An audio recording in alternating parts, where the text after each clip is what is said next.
Hello chess friends and welcome to Azarov's chess channel and welcome to the round 3 of the Magnus Carlsen Invitational tournament in 2020. It is chess prodigy Alireza Firouzja versus world champion Magnus Carlsen, and Magnus Carlsen has of course some reason to be really active in this game, because if you know, he lost his Banter Blitz finals against Alireza Firouzja in this 3+0 format, but today they'll face in this rapid tournament, so I really was looking forward what is going to happen in this clash, because Alireza had of course also some winning chances in the first round against Ding Litten. Today he faced really the best Magnus Carlsen, so let's see what happened.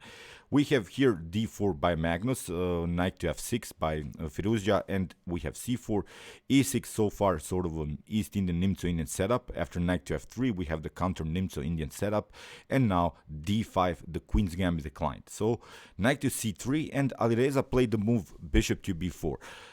This is the so-called Ragozin defense. It's really one of the best responses I think you can play against d4. In the game, c takes d5 was played, also a common idea, because there is some tension going on here in the center. You want to release a little bit the pressure in the center. The spinning idea of blacks is also one to worry about. So here c takes d5, and now we have e takes d5. The position in the center now is static, so basically we're searching these squares in the board in order to make some kind of an outpost, some kind of a progress.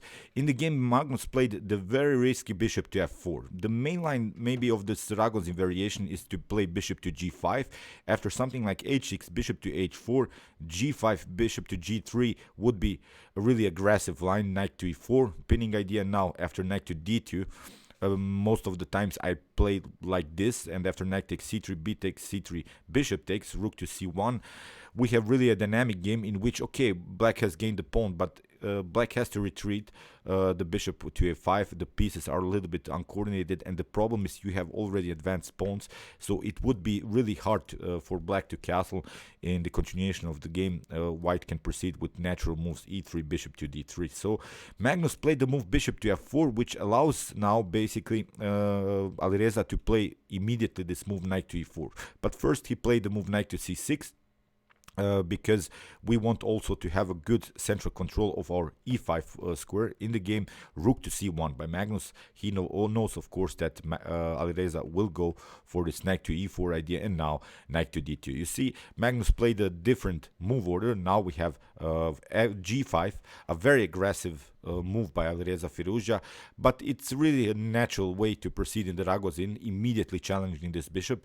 This bishop is a little bit dislocated here on f4, so retreating it to g3 immediately is not such a good idea. Here Magnus played a good line. It's the move bishop to e3, but you see how good Alireza is prepared in these openings. Here knight takes c3, b takes c3, and we have now bishop to a3, attacking the rook, rook to b1, and now very aggressive move f5, even here to threatening to trap Magnus Carlsen's bishop. So that's why here g3 had to be played, and now castling play by the Alireza. Still a risky opening for both sides, because although black has some expansion on the king side, still you have also left some spaces behind. So if this bishop, for instance, comes into the game, the main target is now the pawn on d5, and now queen to b3. Attacking this pawn, you have to retreat somewhere with the bishop. Bishop to e7, bishop to d6 of course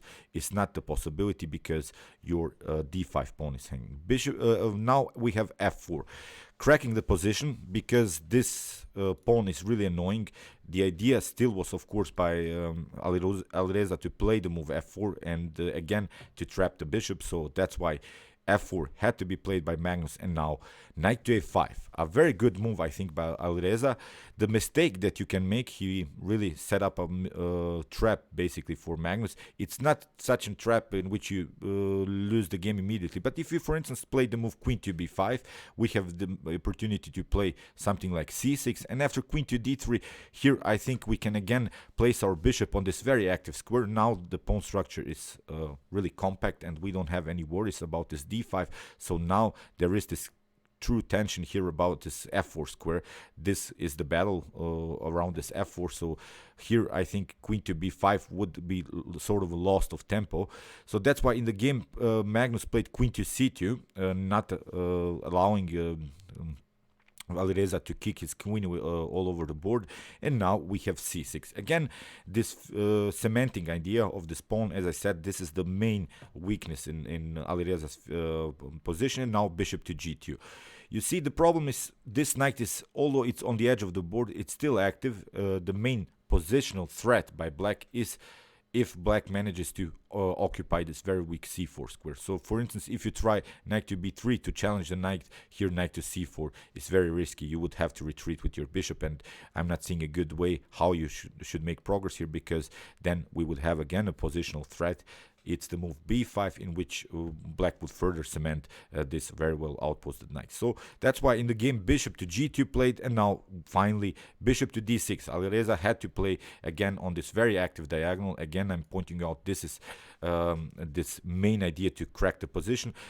If you this wasn't played in the game, but there is also a tricky line which Alireza prepared here for Magnus. If you try f takes g5 in order to take the pawn, then f4, because the king is not secured, and the problem is you have already also moved your rook to b1, so you cannot castle anymore. So after something like g takes f4, bishop takes, rook takes f4, and if you try to compete, then I think black can simply take this pawn, and I think black is slightly better in this continuation. So that's why after this move bishop to d6, Magnus played again the only move I think that makes progress here. It's the move c4, because okay, Alireza has his fun on the king side, but of course we want to counterattack on the queen side with the move c4, getting use of our light square bishop, because there is our strength, this light square diagonal. And in the game Alireza played g takes f4. We have also g takes f4, but now Alireza played the move bishop to e6, which is the correct move I think, because queen to h4 doesn't bring you so much, because we have bishop to f2, simply kicking away the queen, and after queen takes f4, now this bishop will come out activated into the game after c takes d5. So it seems like a logical move to maybe go after the pawn on h4 and then after that queen to f4, but it would be really risky here. I think white has solved all of the positional problems. The queen is a little bit endangered, and now we don't have to even castle. We could try some attacks on the g file, so that's why I think Alireza played the correct move, bishop to e6. And now Magnus makes, I think, a slightly inaccuracy with the move c takes d5, because he allows maybe here Alireza to trade off the light square bishop. Maybe a castling idea would be better immediately. In the game c takes d5, and Alireza took also c takes d5, maybe also with the bishop would be a possible line. Then you get rid of your bad bishop, because this bishop was blocked out by its pawns anyway. But okay, c takes d5, and here in this position, if we evaluate this position, Alireza is slightly better here even. The problem for Magnus is always this backward pawn. That's the main positional problem. Still, of course, both sides have the opportunity to occupy some weak squares like the e4 square, e5 square, really to cement some positional advantages. But here Magnus simply castled, and now Alireza goes for king to h8 with some dangerous threats here on the g file. So Magnus realized this potential threats and plays, again, I think the only move that makes some kind of a progress, knight to f3, and now we have knight to c4. Of course, Magnus wants to occupy this e5 square, but first queen to d3, protecting the bishop, and now b6 played by Alireza. This b7 pawn was hanging, and it gives now sort of a tempo for Magnus, in which he also remaneuvered his king to h1, realizing this potential threats on the g file, and Alireza played queen to e7. There are now some maybe discovered attack possibilities, and still I don't like this pawn. But in the game, knight to e5 played by Magnus, and here comes, I think, the critical moment of the game, in which Alireza made, I think, his first mistake.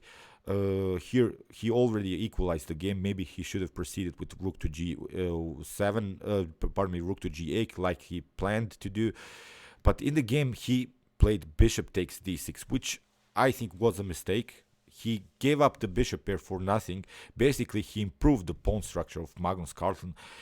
as I said, maybe rook to g8, a better idea. Maybe trying to a6, b5, here pawn breakthroughs, get use of our pawn majority here on the queen side. This would be an idea, but bishop takes d6. This bishop is bad anyway. You don't want to improve the position of this bishop. You don't want to activate any pieces. You don't want to improve your opponent's pawn structure, and this move makes exactly that.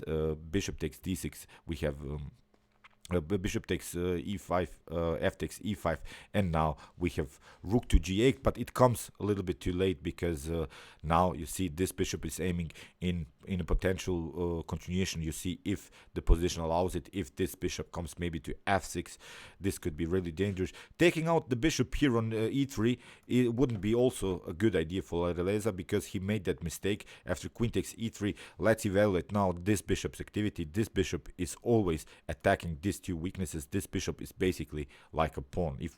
I always like to evaluate positions by the activity of the bishops and the pawns. So now you see this would be really a bad bishop position here for Alireza. So that's why here he finally played this move rook to g8, but it's too late. It improves really the position of the bishop. Now the main idea is maybe to play e3 and cement our bishop, and still black is going to continue here the game with bishop to e6 weaknesses. So in the game, rook to g6, trying to get some kind of an activity on the g file. In the game, Magnus played the accurate move, because as I said, this is the main weakness, this f5 and this d5 pawn, so that's why Alireza had to defend. And now rook to f3, a very important move by Magnus Carlsen. He wants to keep his pieces compact. Now it's time to include this other rook into the game. Queen to h4, and now rook to f1. Queen to h5 by Alireza, and now bishop to c1, played by Magnus. Simply attacking the weakness, nothing special. This is not a special threat that Magnus has prepared here. It's a simple threat to really attack these weaknesses, but cannot defend this bishop anymore. In the game, rook to g8 was played by Alireza. Maybe the only thing that saves the position, maybe prolongs the game, is the move b5 to finally get use of our pawn majority here on the queen side. But as I said, here in the possible continuation, rook takes f5. After rook takes f5, here queen takes f5 would be the continuation. Queen takes f5, and okay, white is up a pawn, but still this knight has a good activity after potential a5, a4, b4 moves. Maybe black can make some kind of progress. As I said, here in this game, Alireza played the move. Here he played rook to g8, allowed again Magnus to regroup. He played simply bishop takes f5, simply taking the bishop, and Alireza tried to counterattack with the move rook to g2, which seems like a dangerous move. The mistake that you can make here is if you play, for instance, rook to h3. That probably he was hoping for that Magnus would play, because after rook to h3, here queen to f5 is a serious tactical threat. You cannot take, of course, with the queen because you lost some material, but you cannot also take with the rook because you get checkmated on g1. So that's why here in this position, Magnus played the accurate move, bishop to h3. We have rook takes e2, trying to deflect a little bit the queen, but Magnus simply took. Again, okay, taking the bishop is not a possibility because you get checkmated on h2. So that's why Magnus played simply queen takes e2, and after bishop takes h3, rook to g1, played by Magnus Carlsen. And in this position, Alireza resigned, which is, I think, okay. Magnus has regrouped. No light group problems are present anymore. If we trade off the rooks, you have still some troubles on the 8th rank. This knight is out of game as it is restricted by this bishop's activity. So it was a good game, I think, but Alireza made this positional mistake. You don't do that, of course, against the world champion. He'll punish you. I think Alireza should have proceeded with the move rook to g8. Okay, we'll see what will happen in the continuation of this match game. I wish Alireza all of the best, but I wish also Magnus the best. Who is better should win, and I really enjoyed their games. See you soon in a couple of moments. I think I'll be able to cover one more game, then I have to go to work to night shift, and but I've still, I think, cover all of their games. Okay, meanwhile you can watch my other content on my YouTube chess channel with some more commented chess games, and You can also watch my best chess games of all time if you want to see the best chess games that have been ever played in chess history. See you soon with some more videos, and chess is the best, of course.